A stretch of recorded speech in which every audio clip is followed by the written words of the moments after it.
There are three words that, if you will take them into the silence of your own being, will open to you a fountain of supply that knows no limit. You have sought the source of wealth in the outer world, yet it lies nearer than hands and feet. It lies within you. Tonight I shall give you those words, and if you will repeat them in faith, the river of abundance will flow to you without labor, without strain, and without end. It is your Father's good pleasure to give you the kingdom. These words, though familiar to many, are among the most misunderstood statements in all of Scripture. To the casual ear, they may sound like a promise of some far-off blessing, perhaps in a distant world beyond this one, where the faithful are rewarded after the labors of life are complete.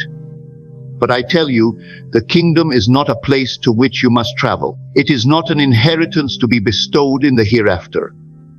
The kingdom is here now, and it is given in the measure that you can accept it. The Father is not some distant being peering down from above, deciding when and if you are worthy. The Father is your own I am, your awareness of being, and His pleasure, which is to say, His nature is to give. If you will hear these words with the inner ear, you will understand that this giving is not conditional upon outer circumstances. It does not require your labor, nor the approval of men, nor the favorable turn of worldly events. It is given because it is the nature of your own being to express and expand. Just as it is the nature of the sun to shine, whether you are aware of it or not, it is the nature of your own I am to bring forth abundance in the form and measure you accept as real. If you persist in the belief that wealth is for others, that opportunity has passed you by, that good fortune is a matter of chance or favor, you will receive according to that measure. But the moment you accept the truth that the kingdom, the full treasury of all that life holds, is already yours by right of consciousness, that moment the law begins to move in your favor. Consider the statement, the silver is mine, and the gold is mine, saith the Lord of hosts. The Lord of hosts is none other than the I am within you, the creator of all that appears. If the silver and gold are His, and He is your own awareness of being, then it follows with certainty that they are yours also. You do not need to beg for them, nor seek permission from another to possess them. All that is required is that you recognize and accept that they are already part of your inheritance as one who is aware of being.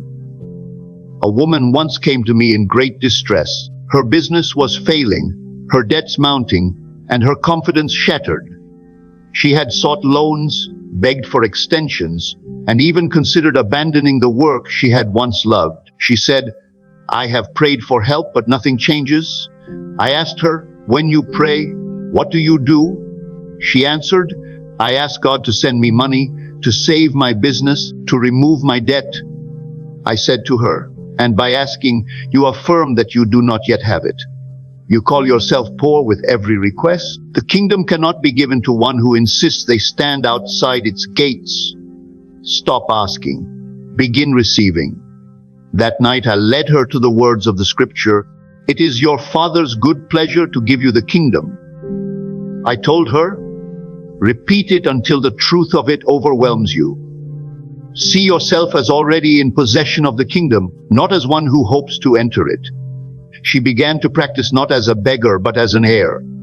She imagined her accounts settled, her shelves full, her customers smiling. Within weeks, a client she had long forgotten returned with an order so large it not only cleared her debts, but placed her far ahead. She did not earn this through new effort, but through a change in the inner acceptance of what was hers. The kingdom is a state of consciousness. When you enter that state, the outer world must reshape itself to reflect the nature of your new dwelling place. The outer is not the cause, it is the effect. As the tree springs from the seed, so does every condition in your life spring from the seed of your inner assumption. And so long as you hold to the belief that the kingdom lies outside you, in the future, or in the control of others, so long will you stand in the wilderness, thirsting for that which is already yours. It is written, the kingdom of God is within you. Not will be within you, but is here and now. This is the great stumbling block for many. They believe that what they desire must come to them from without, rather than from the deep of their own being. But I say to you, everything you could ever desire exists now in the invisible realm of your own consciousness. Wealth is not created by banks or markets, it is created by the state of consciousness in which you dwell. The silver and gold you seek are as much a part of your inner being as the light is a part of the sun. Imagine a man standing in the midst of a vast orchard, starving, while the fruit hangs ripe above his head. He says to himself, one day, when the season is right, I shall eat. Yet the fruit is his for the taking now. His lack is not due to the absence of supply, but to his failure to reach out and take what is already his. So it is with the kingdom. You stand in the midst of abundance, and yet you say, one day I shall have. The only thing that delays the harvest is your unwillingness to accept it as already yours. Another man I knew was burdened with the belief that his income was fixed. He worked faithfully at his trade, but every month the same amount arrived, and he resigned himself to it as unchangeable. I asked him, do you believe it is your Father's pleasure to give you the kingdom? He said, yes, in the spiritual sense. I told him, there is no division between the spiritual and the material. All is one. If you accept the kingdom, you accept its abundance in every form. He began, each night before sleep, to imagine receiving payment far beyond his usual wage. He did not concern himself with how it would come, only that it was his.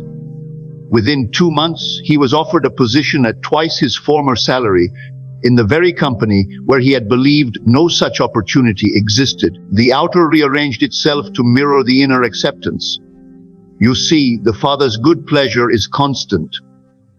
The giving is not delayed, the reception is. The measure you receive is the measure you are able to take in consciousness. If you come to the well with a thimble, you will draw a thimble's measure. Come with a great vessel, and it will be filled. The vessel is your faith, your inner certainty of already possessing the thing desired. When you declare, I have it, and mean it, you enlarge the vessel of your capacity to receive. Do not think that this is a mere play of words. Words are but the garments of feeling, and feeling is the secret. To say, it is mine, without feeling it is to speak to an empty hall. But to say it and feel the truth of it is to speak into the creative deep, which will answer you unfailingly. This is why so many recite affirmations, yet see no change they speak without the acceptance that it is already so. It was said to the prodigal son, when he returned, Son, thou art ever with me, and all that I have is thine. This is the eternal truth. All that the Father has is yours now, not when you have improved yourself, not when you have paid some debt to life, but now. The prodigal did not need to earn his way back into the household. He needed only to return in consciousness to the place of sonship. The robe, the ring, the feast were his because he was a son, not because he had labored for them. This truth will remain only words until you dare to apply it. The test is simple. Can you, in the quiet of your own mind, accept that you are already in possession of the thing you desire? Can you dwell in that state, even when the senses contradict it? If you can, the outer must yield. If you cannot, you will continue to chase that which runs ever ahead, never realizing it stands already within. The kingdom, then, is not given as a reward, but as a recognition. You recognize it, and it is yours. Fail to recognize it, and though it surrounds you, you remain as one in a desert. The shift is not in the world, but in your own awareness. That is the door to the kingdom, and the door is always open. The law is perfect in its simplicity, yet to the reasoning mind it appears a mystery, for it is not of the outer world at all. It belongs to the inner man, the unseen cause from which all visible effects flow. The law is this: that which you assume to be true, though the senses deny it, will by the immutable operation of the unseen, be made visible in your world. The assumption is the seed, and the outer circumstance is the harvest. No one reaps without first planting, and no one plants without reaping in kind. What you are in consciousness is infinitely more powerful than what you appear to be in the flesh. For the outer man, bound by facts, reports, and conditions, may declare, "This cannot be," while the inner man, unmoved, quietly assumes, "It already is." And the inner man will always be vindicated, for he is the cause, while the outer is but the effect. This is why it is said, "Man looketh on the outward appearance, but the Lord looketh on the heart." The heart is the feeling, the inner conviction of being, and from it the law draws the pattern to be expressed. The words you speak inwardly are not mere echoes in the mind, they are commands to the very substance of reality. If you repeat to yourself, "I lack, I struggle, I am without," you sow seeds that will bear fruit after their kind. And if in faith you repeat, "I have it, I am supplied, I am wealthy," you sow seeds of an entirely different nature, which must, by the law, come forth in your experience. The repetition of words is not magic in itself, it is the feeling and acceptance behind them that shapes the unseen. I once knew a man who, though gifted in his trade, could never rise beyond a small wage. Each time an opportunity arose for advancement, he found himself passed over. When I asked him to describe his thoughts about himself, he said, "I suppose I'm just not the kind of man others see in a position of authority." There it was, the law working perfectly. His outer life was only echoing his inner decree. I instructed him to begin each day and end each night by saying to himself, slowly and with feeling, "I am exactly the man others gladly entrust with great responsibility." He did not say it to convince others, he said it to convince himself. In less than 3 months, the very same employers who had overlooked him offered him a position not only with higher authority, but with an income nearly double his previous pay. This is the nature of the law. It does not consider whether you are deserving in the moral sense. It mirrors only the state of consciousness you occupy. If you dwell in the state of being overlooked, the world will overlook you. If you dwell in the state of being chosen, the world will choose you. It is written, "To him that hath shall be given." This is not injustice. It is simply the truth that the one who has, in consciousness, must inevitably attract more of the same. Consider the seed of a tree. Hidden within it is the complete pattern of what that tree will become. If you plant an acorn, you will not reap an apple. The law does not allow it. In the same way, when you plant an assumption, it contains within itself the full pattern of the conditions that will follow. Plant the seed of abundance, and the pattern of abundance will unfold. Plant the seed of limitation, and limitation will appear in forms you could never predict. Yet they will fit the seed from which they came. Many fail to see the law at work because they expect instant change, not realizing that in the realm of appearance, there is a season between planting and harvest. The law is not hurried by impatience, nor slowed by doubt. It moves with the certainty of nature itself. What you assume today will, in its appointed time, ripen into fact. If you abandon it halfway, changing your assumption with every turn of the senses, you uproot the seed before it can bear fruit. This is why perseverance in the assumption is so essential. A woman once told me she desired above all to live in a particular house. It was, to her, the embodiment of comfort, beauty, and success. Yet she could not see how it would be possible. She said, "The price is far beyond me, and there are already others who want it." I asked her, "Do you want the house, or do you want the state the house represents?" She thought for a moment and said, "It's the state. The feeling that it is mine, that I am surrounded by such beauty." I told her, "Then dwell in that state every day. Walk through its rooms in your imagination. Feel the weight of the keys in your hand. Sit in the garden and smell the air. Assume it is yours now." She did this faithfully for weeks. Then one day, through a series of events no one could have foreseen, the house came to her at a price she could easily afford and without competition. She had not made it happen. She had simply entered the state in which it was inevitable. This is the power of the inner law, the law of assumption. It is the invisible mold into which life pours its substance. The mold is formed by your sustained belief, your inward acceptance that a thing is so.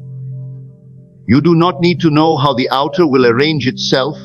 The law will move through countless channels to bring forth the form. As surely as water fills the shape of its vessel, life will fill the shape of your assumption. It is said, faith is the substance of things hoped for, the evidence of things not seen. Faith is not blind belief. It is the conscious assumption of the reality of that which the senses cannot yet confirm. When you assume wealth, though your purse be empty, you give the law a pattern to fill. When you assume health, though your body protest, you give the law a pattern to restore. When you assume love, though you stand alone, you give the law a pattern to unite. I have seen the law operate for those who knew nothing of its principles, simply because they lived in a constant state of assumption. A merchant, certain that customers would flock to his door, behaved, spoke, and even walked as though his shop were already the most sought after in the city. Without effort, without advertising beyond the ordinary, he drew business until he could barely meet the demand. His assumption was so complete that the outer world had no choice but to match it. On the other hand, I have seen those with every advantage, education, position, opportunity, live in lack because they assumed, in the quiet of their own minds, that something was always against them. The law did not judge them, it simply gave form to their belief. The law is impersonal, like the law of gravity. It will not lift you higher because you are good, nor cast you down because you are unworthy. It responds only to the state in which you dwell. This is why it is said, as a man thinketh in his heart, so is he. The heart is the deep feeling of the inner man, and the law is bound to express it. When you repeat the three words we have spoken of, not as a desperate plea, but as a calm declaration, you are planting the seed of that truth in the fertile ground of your own consciousness. The words must be felt as fact, not as wish. The moment they are felt as fact, the mold is complete and the law begins its perfect work. You may not see movement at once, but rest assured, the unseen is stirring, channels are opening, paths are forming, and in due season the harvest will appear. You are never at the mercy of the outer world. The law does not operate from the outside in, but from the inside out. It is the unseen cause that shapes the seen effect. When you grasp this, you will cease to complain about circumstances, for you will know they are but the mirror of your inner state. Change the state, and the reflection must change also. Close your eyes for a moment and withdraw from the noise of the outer world. Let the hum of the day fall away until all that remains is the quiet rhythm of your own breath. Here, in this stillness, you are no longer bound by the facts the senses report. You are free to fashion your inner world as you desire it to be. This inner workshop, this secret place of the Most High, is where all true creation begins, and it is here that the vision of your fulfilled desire must be lived until it becomes so real to you inwardly that it overshadows the evidence of the outer world. You may think of imagination as a kind of idle fancy, but it is far more than that. Imagination is the formative power of life itself. What you see, feel, and accept in imagination will harden into fact. It is not a question of whether it will work. It is a question of whether you will dare to use it deliberately. For imagination is always at work, shaping your world, whether in harmony with your conscious desire or in obedience to your fears and doubts. If your aim is to experience abundance, you must first experience it in the realm where all things take their shape, your own inner vision. Picture yourself in the moment after the miracle has taken place. Do not stand at a distance from it, looking toward it as though it were far away. Instead, step into it. See through your own eyes as the one who already possesses it. Feel the weight of the money in your hand, the texture of the bills, or the coolness of the coins. Hear the crisp sound as you count them, or the warm laughter of a friend congratulating you on your windfall. Let the scene be short, natural, and to the point, for the simpler the scene, the easier it will be to hold it with conviction. A woman once told me she could not imagine wealth because she had never known it. I said to her, "You do not need to have known a thing in the outer to know it inwardly. All you need is the ability to feel." I asked her what it would be like if her debts were gone and her purse were full. She closed her eyes and smiled faintly, saying, "I would feel relief and a kind of quiet joy." I told her to return to that feeling every night before sleep, not straining to see great detail, but resting in the sense of relief and quiet joy. Within 2 months, an unexpected inheritance from a distant relative cleared her debts entirely and left her with more than enough to begin again. It is not the complexity of the vision that matters, but the reality of the feeling it produces. You may imagine signing a check for an amount that once seemed impossible, or opening a letter that confirms a sum has been transferred into your account.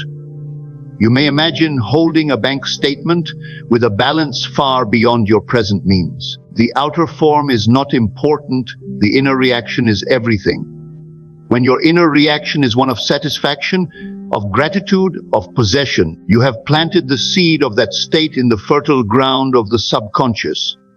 There is a passage that says, "What things soever ye desire, when ye pray, believe that ye receive them, and ye shall have them." This is the essence of the vision in imagination. You believe you have already received. You step beyond the limits of time and space and claim now what the outer world would have you wait for. And the strange thing is that once you have truly claimed it inwardly, you cease to strain for it outwardly. You know it is done, and in that knowing there is a peace that cannot be shaken by the evidence of the senses. One man I knew desired above all to be free from the struggle of earning just enough to get by. He longed to have money flow to him in ways that were not bound to the clock or the limitations of his present position. I told him to imagine each night before sleep a scene in which he was handling large sums of money that had come to him freely. He chose to imagine sitting at his kitchen table, counting bills with the clear sense that they were his to use as he pleased. He would stop at the moment of satisfaction, never allowing the scene to trail off into questions of how or why. Within 4 months, he was approached by a former acquaintance with a business opportunity that not only doubled his income, but freed him from the routine that had bound him for years. Imagination works most powerfully in the state between wakefulness and sleep, when the conscious mind is quiet and the subconscious is most receptive. In this drowsy, meditative state, the images you impress are taken as reality and will be reproduced faithfully in your world. If you will learn to enter this state each night, holding firmly to the vision of your fulfilled desire, you will set in motion forces beyond the comprehension of the reasoning mind.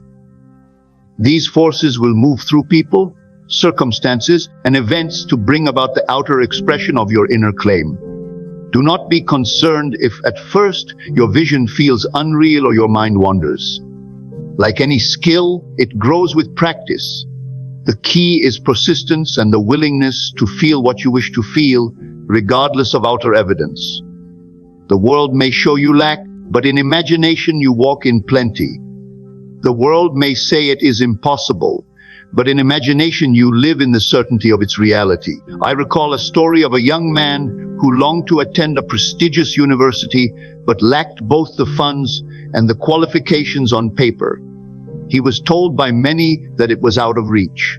Yet each night, in the quiet of his room, he imagined standing in the hallway of that university, reading his name on a notice board beside the words, "Admitted."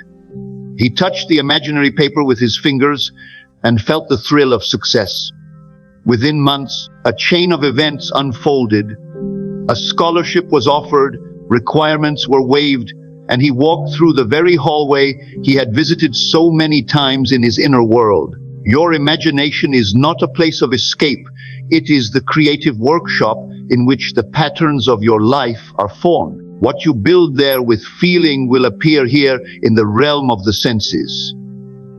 It is not a matter of straining or forcing the vision. It is a matter of surrendering to it so completely that you feel its reality more keenly than the facts that seem to deny it.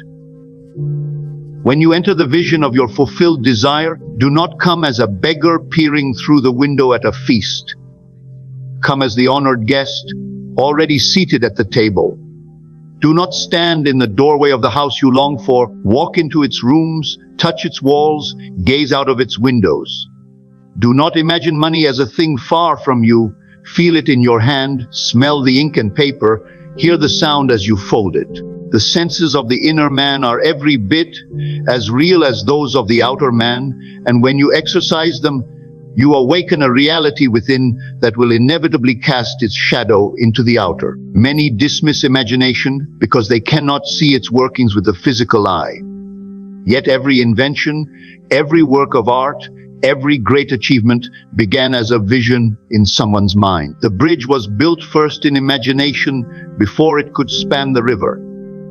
The symphony was heard inwardly before it was ever played aloud. The same principle that creates great works will create the life you desire if you will but use it. When you have fashioned your scene, let it be fixed in its end. Do not wander into the how or the when. Remain at the moment of fulfillment. If you desire a sum of money, let your scene be the moment after it is received. If you desire a position, let your scene be the moment you are congratulated for attaining it. Inwardly live at the end, for it is in the end that the seed contains the harvest. And remember, the vision is not confined to sight. You may hear the words of a friend saying, "I'm so glad for you," or the sound of applause. You may feel the handshake of one offering you congratulations, or the hug of one who rejoices in your success. You may taste the celebratory meal, smell the flowers sent in honor of your achievement. The more senses you bring into play, the more real the vision will become, and the more quickly it will take root in the subconscious. If you will take the time each day to live in the vision of your fulfilled desire, you will find that the outer world begins to shift in ways you could not have planned. Doors will open where none seem to exist. People you have never met will move in your favor. Circumstances will align without effort on your part. And when the vision is finally made flesh, it will feel not like a miracle, but like the most natural thing in the world, for you will have already lived it many times in the secret place within. The state precedes the fact. This is a truth so profound that when it is grasped, it alters the entire structure of one's life. Every visible condition, every circumstance, every relationship, every outcome you have ever experienced was born first in an invisible realm. Before a conversation was spoken, it was imagined. Before a home was built, it existed in the mind of its designer. Before a hand was held in love, the heart had already chosen it. In every aspect of existence, the state is the cause, and the fact is merely its shadow. The unawakened mind looks at life backward, assuming that facts shape states, that the evidence before our eyes dictates how we feel, believe, and respond. But the awakened mind reverses this, knowing that it is the inner state that shapes and calls forth the outer fact. This is why so many chase facts in vain, trying to manipulate people, conditions, and events, while ignoring the only place where change can truly be born, the inner state. You may seek a better relationship, but if your state remains one of doubt, insecurity, and fear, the facts will arrange themselves to mirror that. A person could meet the most loving partner imaginable, yet through the lens of an unworthy state, they will misinterpret every gesture, every word, until the love itself seems absent. On the other hand, one who dwells in the state of being loved, cherished, and valued will call forth evidence of it, sometimes from the most unexpected sources, until the entire outer world seems to conspire in proving the truth of the inner conviction. Imagine two individuals walking into the same room. One enters with a state of deep confidence, self-assurance, and quiet joy. The other arrives burdened by self-doubt, resentment, and mistrust. The facts they encounter will not be the same, though the room is identical. The first will draw smiles, open conversation, and opportunities for connection, while the second may find cold glances, awkward silences, and reasons to withdraw. The difference is not in the room, it is in the state each carries. Facts bend themselves around the state as shadows bend around an object. Consider a garden. If you want roses, you must plant roses. If you plant thorns, you will not reap figs. Yet many plant thorns in their mind and expect roses in their world. They harbor thoughts of jealousy and then wonder why they find themselves surrounded by suspicion. They dwell in loneliness and ask why they remain alone. The seed is the state and the harvest is the fact. You cannot alter the harvest without first altering the seed. A woman once told me she longed for a deep and meaningful marriage. Yet in her private thoughts, she constantly imagined her partner disappointing her, betraying her, or withholding affection. Her conversations with friends were filled with complaints about how difficult it is to find someone trustworthy. Even when she met someone new, she began by silently preparing herself for the moment he would leave. Her state was one of abandonment, and so her relationships faithfully mirrored that inner stance. When she finally understood that she was living in a state that could only bear the fruit of loss, she chose to dwell in a new state, one where she was already loved and secure. She practiced imagining evenings filled with laughter, mornings greeted with tenderness, and a constant undercurrent of mutual respect. Without forcing any outer event, she began meeting people who reflected that state back to her, until one day, what was once only in her imagination stood before her as fact. This is why effort spent solely on rearranging facts is wasted energy. If you argue with circumstances, if you try to force people to act differently, if you attempt to earn a better condition without shifting your state, you will either fail or find the change short-lived. The outer world is a mirror, and to smile at your reflection, you must first smile at yourself. To see love reflected, you must first embody love. To experience loyalty, you must first take on the state of one who is cherished beyond question.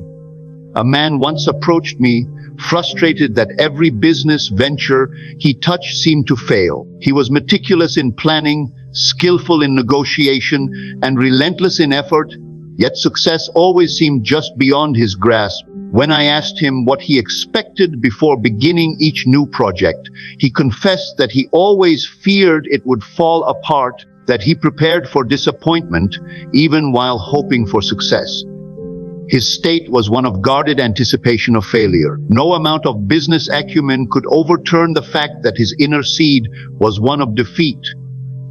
When he learned to dwell in the state of success, speaking, thinking, and feeling as one who had already accomplished what he desired, his ventures began to yield different results. What he once thought was luck was simply the fact aligning itself with a new state.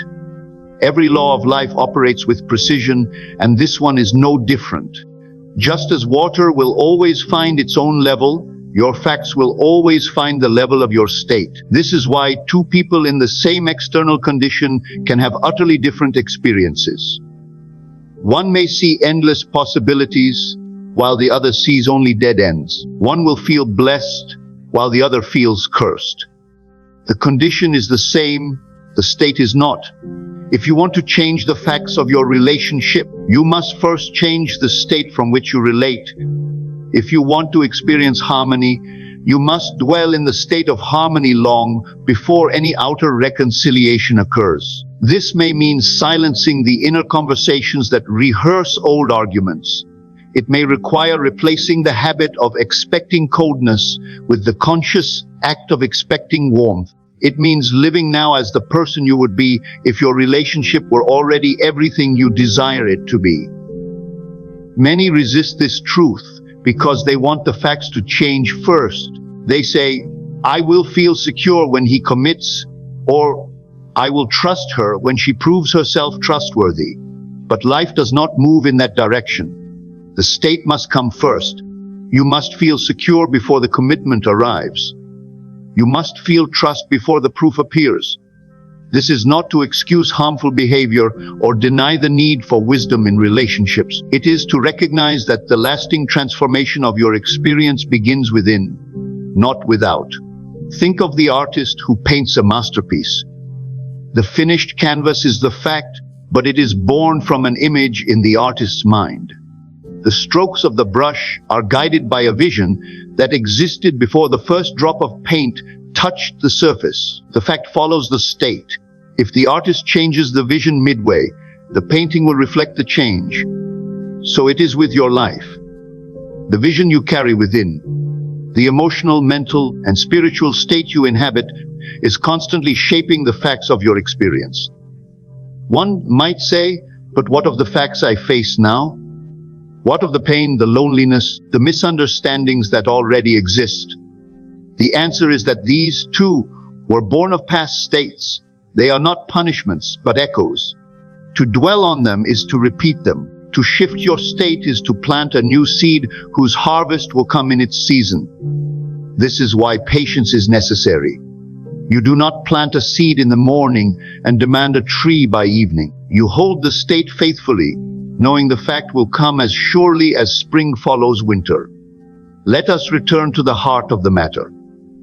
The state is the cause, the fact is the effect. If you desire a different effect, you must assume a different cause.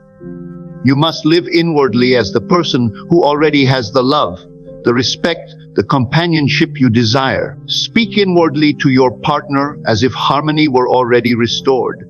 Walk through your days as if the joy you seek were already yours. Refuse to entertain the inner scenes that contradict your desired state. For the mind is a garden, and it will grow whatever is planted, be it weeds or roses. The great paradox is that when you truly inhabit the state, you no longer strain for the fact. The need to make it happen falls away, for you are already living in the reality of it. And it is in that ease, that inner rest, that the fact most swiftly takes shape. This is why those who master this principle often seem lucky to others. They are not lucky, they are deliberate gardeners of their own inner state, and the harvest follows in kind. Faith is not a mere word we use in conversation to give the appearance of confidence. It is the living bridge between the invisible and the visible, the unseen desire and the tangible experience.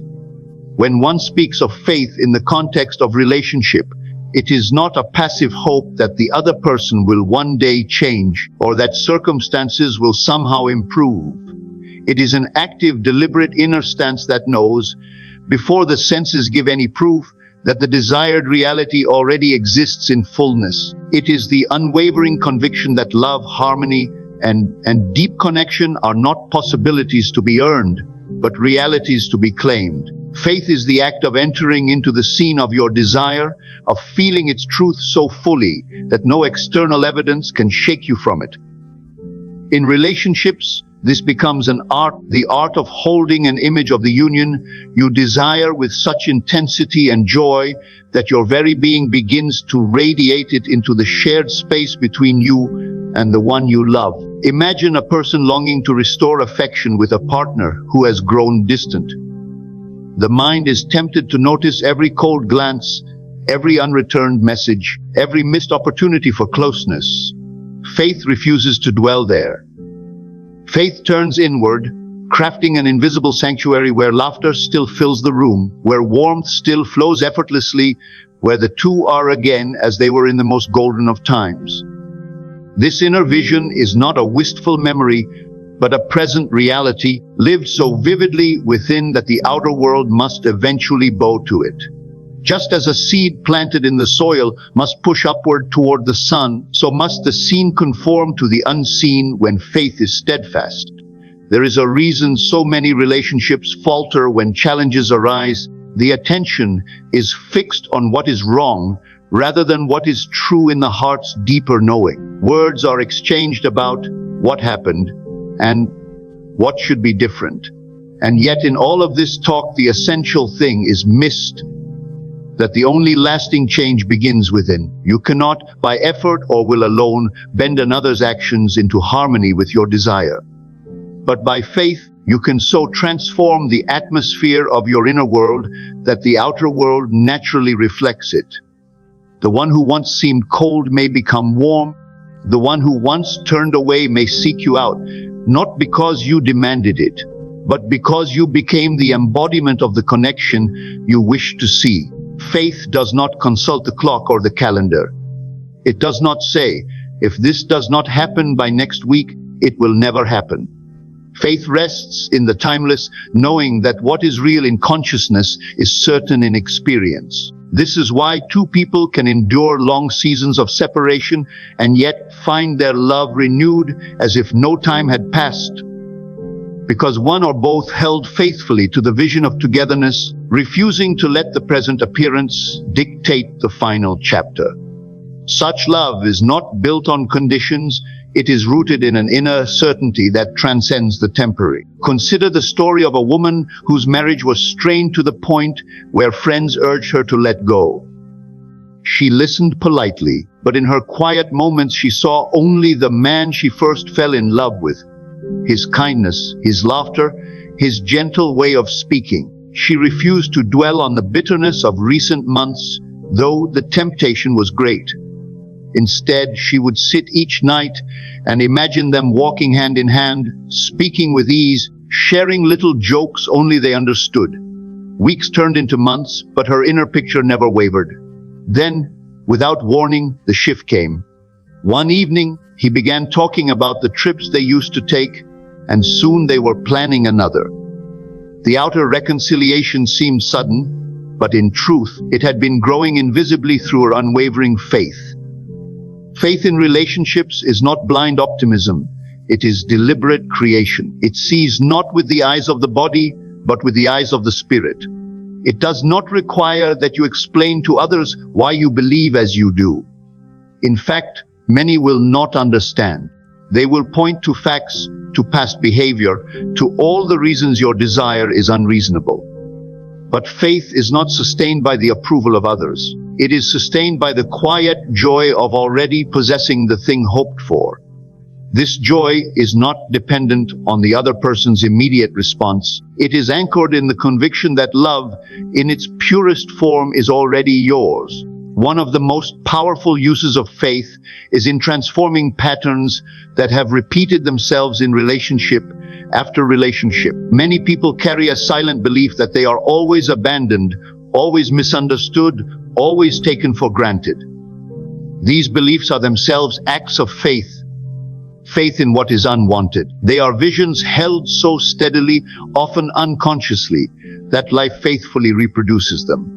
But the same principle that creates the unwanted can create the desired. By consciously shifting the inner image to one of being cherished, understood, and honored, you plant a new seed in the soil of consciousness.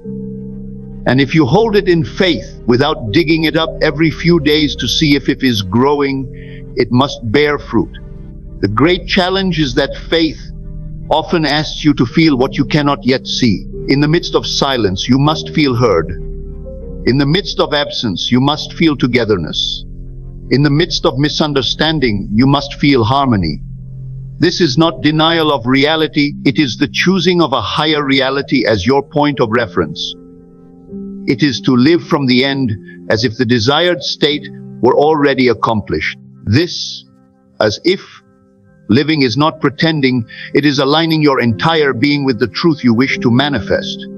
And once you are aligned inwardly, the outer must come into agreement. Think of two tuning forks.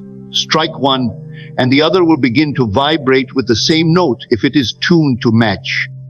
Relationships work the same way. When you hold a steady inner vibration of love, joy, and unity, you call forth the matching response in the other.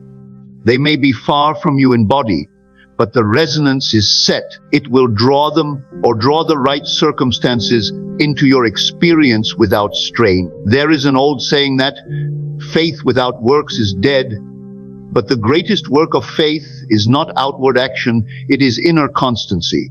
It is holding the vision when the world gives you every reason to let it go. It is speaking gently when you feel like lashing out. It is choosing gratitude for the smallest gestures instead of complaint for the many omissions. These small choices are the works of faith, for they keep you in the atmosphere of your desire.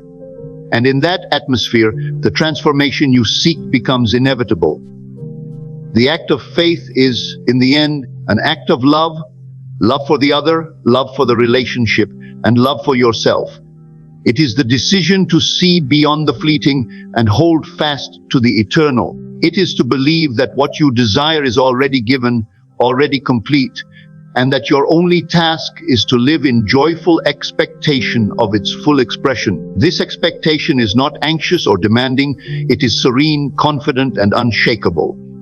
And when you live this way, you will find that the relationships in your life rise to meet the vision you have so faithfully kept alive within. There are moments in life when the vast complexity of our experiences collapses into a single, piercing simplicity. That is the nature of the truth I wish to share with you now. For all the struggles, misunderstandings, separations, and reconciliations that mark the path of human relationships, there exists a core so concentrated, so potent, that it can turn the whole course of your journey in a single instant. These are not mere decorative words meant to comfort you for a season. They are living forces, invisible yet tangible to the one who speaks and receives them in the right spirit. When I say they are revealed, I do not mean they were hidden in the sense of being withheld. They have always been here, on your lips, in your thoughts, woven into the fabric of every story, where love has triumphed over resentment, where understanding has dissolved years of bitterness. They were hidden only because your eyes were trained to see the outer form and not the inner seed. You must understand that words in themselves do not hold magic. It is the life, the consciousness, the belief that fills them which animates them into creative power. You could repeat them endlessly in a cold and mechanical way and see no change at all. But when they are spoken in full awareness of their meaning, they act like a key turning in a lock long rusted shut, opening a door into a room you have desired to enter for years. These three words are as effective in repairing a fractured marriage as they are in building the first bridge of connection between strangers. They are not bound by the history of pain that may surround you. In fact, they thrive precisely in the soil where hurt has grown thickest. Think of the times you have been wronged or believed you were wronged by one you love. How many hours have been wasted in rehearsing what they should have done or how they should have spoken? How often have you replayed in your mind the argument, the sharp exchange, the look in their eyes that you interpreted as cold or indifferent? In all that time, the heart grew heavier and the gap widened. And yet, if in those very moments you could have summoned the strength to utter these three words with sincerity, not as a tactic to manipulate, but as a true expression of your inner state, you would have witnessed a change far beyond what any argument or defense could produce. There is a story I once heard of a man and woman who had been estranged for years. Their marriage, once vibrant, had dissolved into polite exchanges about bills and schedules, the bare minimum required to function under the same roof. He had become absorbed in his work, and she had built a quiet life around her children and friends, but neither dared to cross the chasm that had formed between them. One evening, after a particularly tense day, she passed by his study where he sat staring into nothing. Something within her, call it intuition, call it grace, rose up, and she placed her hand gently on his shoulder and whispered these three words. In that moment, all his defenses collapsed.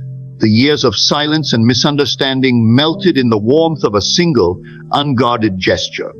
From that night on, the long path of reconciliation began, not through long conversations about what had gone wrong, but through the consistent, living presence of those words in their daily life. Why is this possible? Because these words carry the highest frequency of recognition. They speak not to the outer mask, but to the inner being.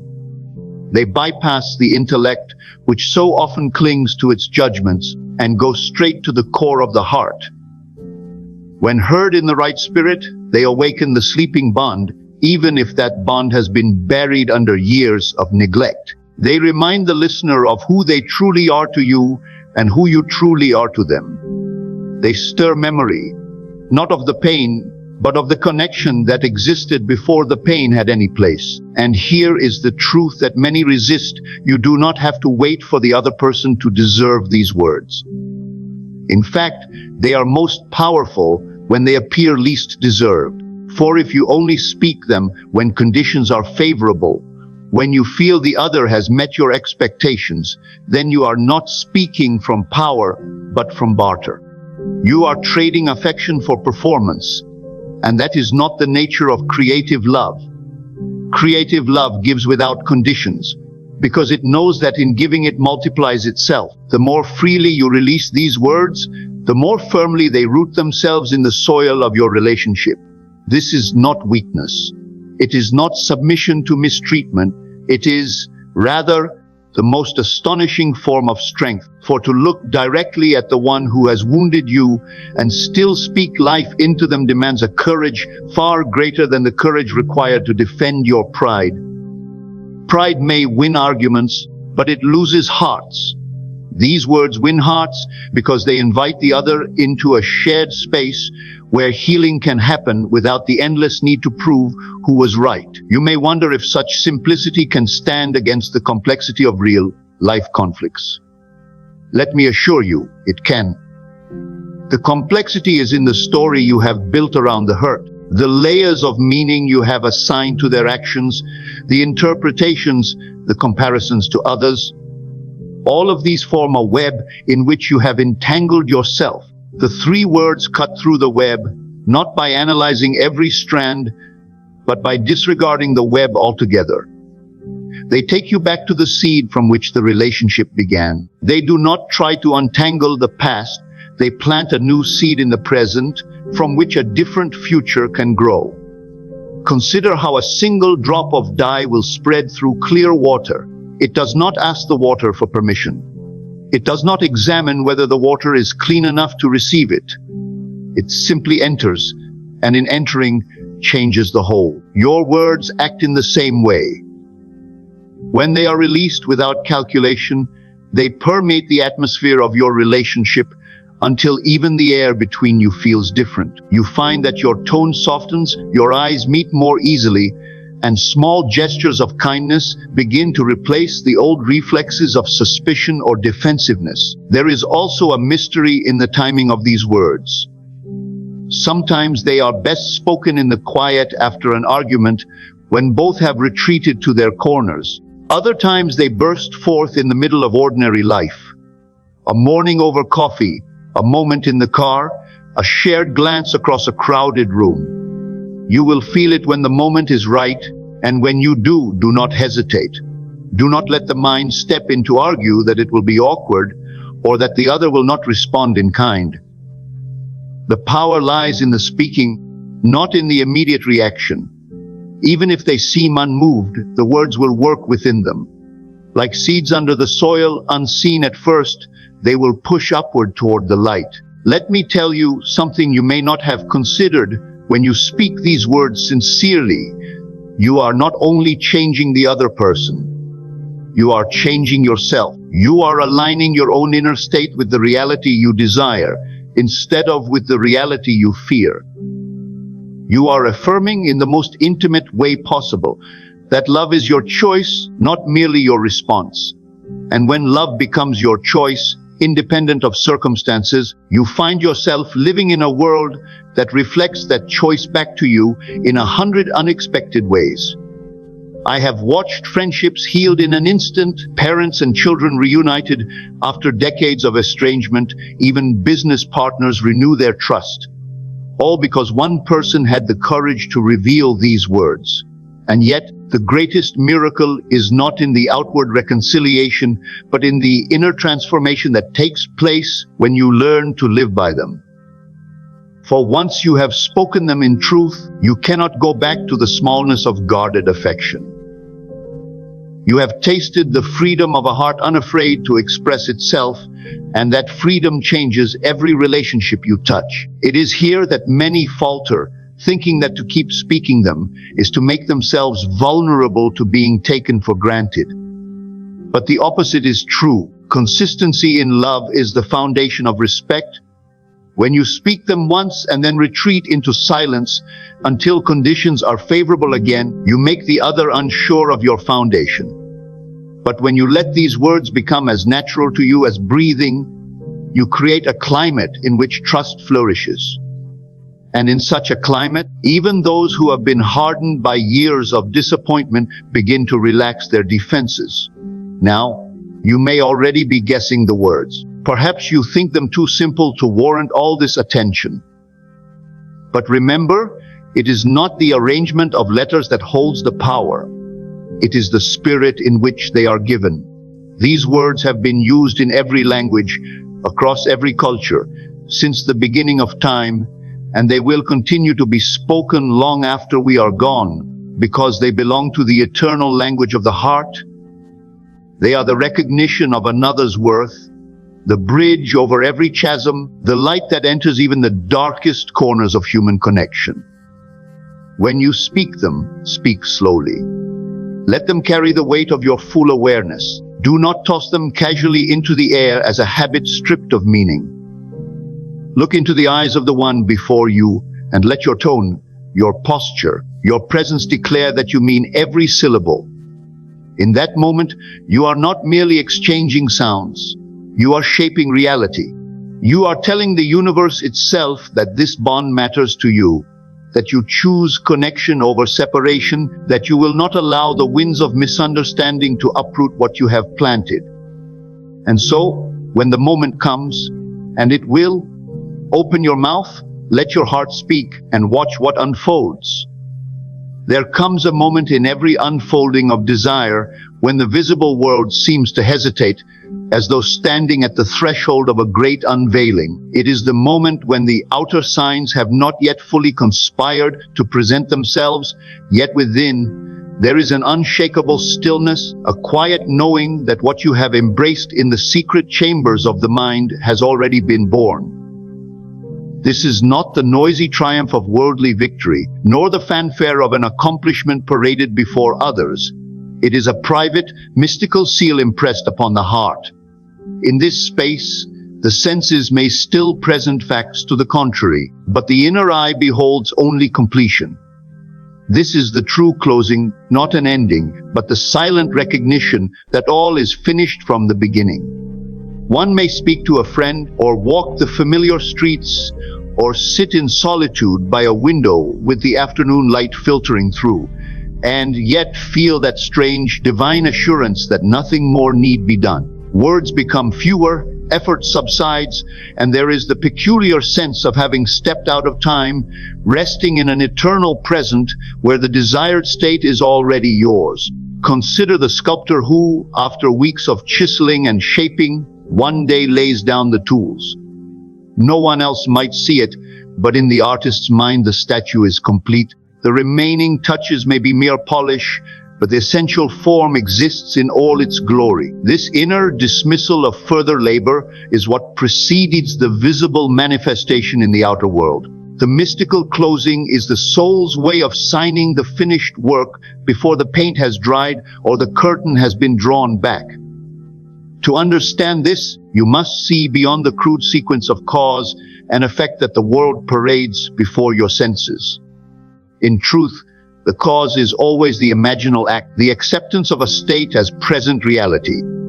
The effect is the shadow it casts in the realm of appearances. The mystical closing is the point where you turn away from the shadow entirely, because the cause has already been set in motion and sealed.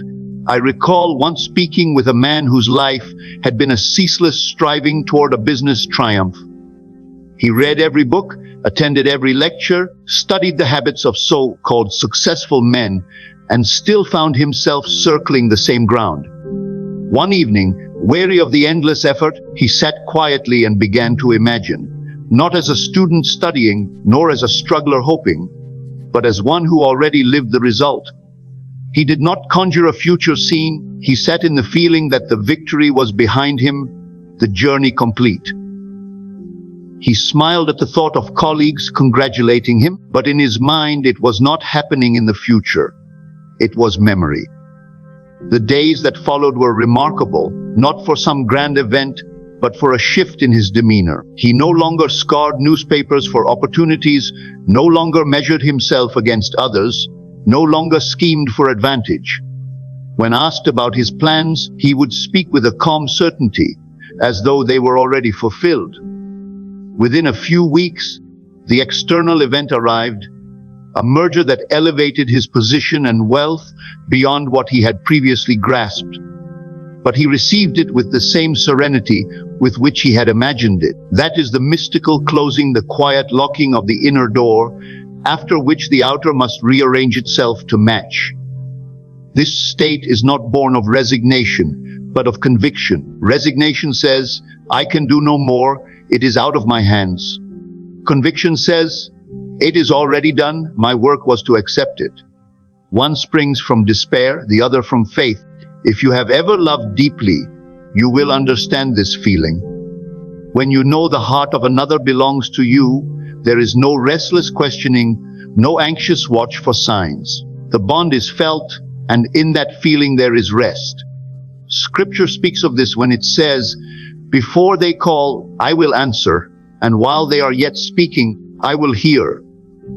The mystical closing is that before. It is the point where you cease petitioning and begin remembering, even though in the calendar of men it has not yet appeared. The world calls this delusion, yet the world itself is the shadow of such inner certainties. Imagine a traveler boarding a train. Once the ticket is purchased and the seat is claimed, he does not pace the platform in doubt as to whether he will arrive. The movement has been set, the journey is inevitable. He may read a book, converse with a fellow passenger, gaze out the window, all without disturbing the certainty of arrival. The mystical closing is the purchasing of that ticket in consciousness. The destination is fixed, you rest in the inevitability of its appearance. Some try to reach this state through force, repeating affirmations with strained voices, or suppressing doubts with sheer will. But the mystical closing is gentle. It arrives not through tension but through release. It is as though you have walked a long path, and now you step through the final gate into the garden you have long imagined. You do not stand at the gate insisting to yourself that you are in the garden. You simply walk in, and the scent of the flowers confirms it without argument. It is important to see that this closing is not an emotional climax. Many confuse the surge of joy or relief that comes from imagining vividly with the closing of the act. But the closing is quieter, more like the way a lock clicks into place. It is subtle, and yet once it happens, you cannot be persuaded otherwise. If someone were to challenge you, you might smile rather than argue, because your certainty is not built upon their agreement. A young woman once shared that she had longed for reconciliation with her estranged sister. For years she tried every outer means, letters, mutual friends, unexpected visits. But each attempt ended in silence. Then one night she imagined sitting beside her sister, laughing about old times, feeling the warmth of the bond restored. She fell asleep in that feeling, not with the desperation of hope, but with the ease of one reliving a cherished memory. The next morning she awoke with the simple thought, it is done. She did not check her phone, did not replay the scene to reinforce it. She simply went about her day. Within a week, her sister called, and the conversation flowed exactly as she had experienced it. This is the mystical closing, where the heart turns the key and trusts the door will open in its own hour. In relationships, as in all desires, this closing is the bridge between the unseen and the seen.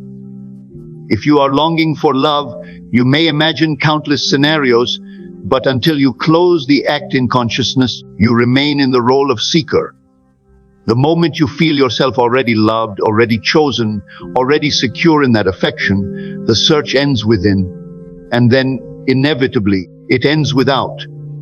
You will find that the people, places, and circumstances that once seemed indifferent will now reflect the change, as though they had always been aligned. The mystical closing does not mean you withdraw from life or cease activity. Rather, it transforms your activity. You act from the fulfillment, not toward it. You speak as one who already possesses, not one trying to persuade themselves. You may still meet new people, write new ideas, or take new steps, but the energy beneath them is one of expression rather than pursuit. In the quiet moments of the day, walking through a park, washing dishes, pausing at a red light, you may feel the sweetness of knowing. It is a still inner nod to yourself, as if to say, we have crossed over.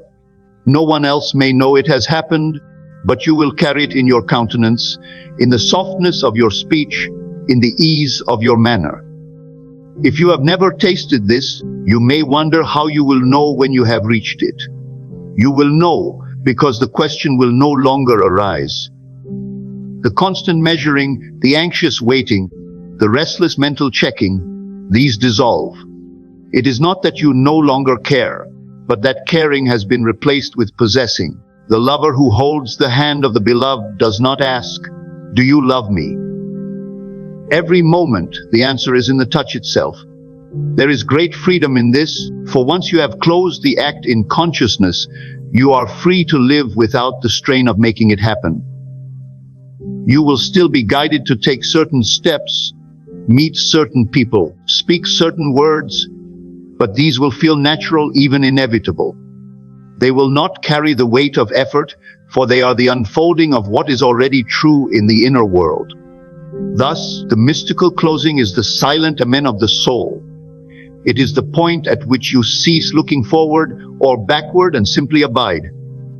You have chosen the end, lived it inwardly, and now you let it be.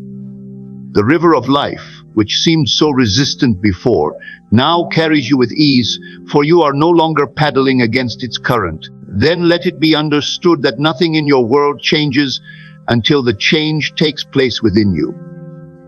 Every scene you have lived, every relationship you have held dear or feared losing, every word that has been spoken over you, they have all been drawn to you by the silent but unbreakable law of consciousness.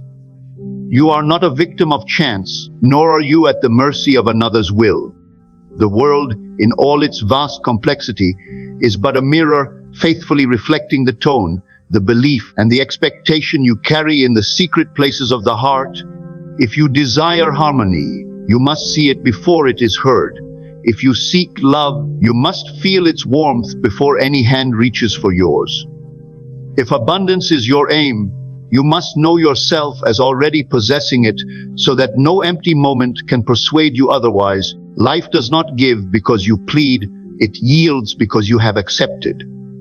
And so every word you choose to speak to yourself, every picture you dare to hold, every feeling you nurture in the quiet of night, these are the seeds from which tomorrow's experiences grow.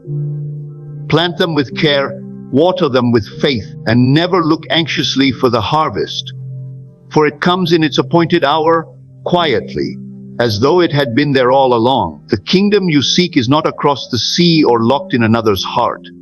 It is within you here and now. Turn inward and claim it, and the outer will rearrange itself in perfect obedience to the image you have embraced. In this, you will find that you have never been waiting for life. Life has been waiting for you.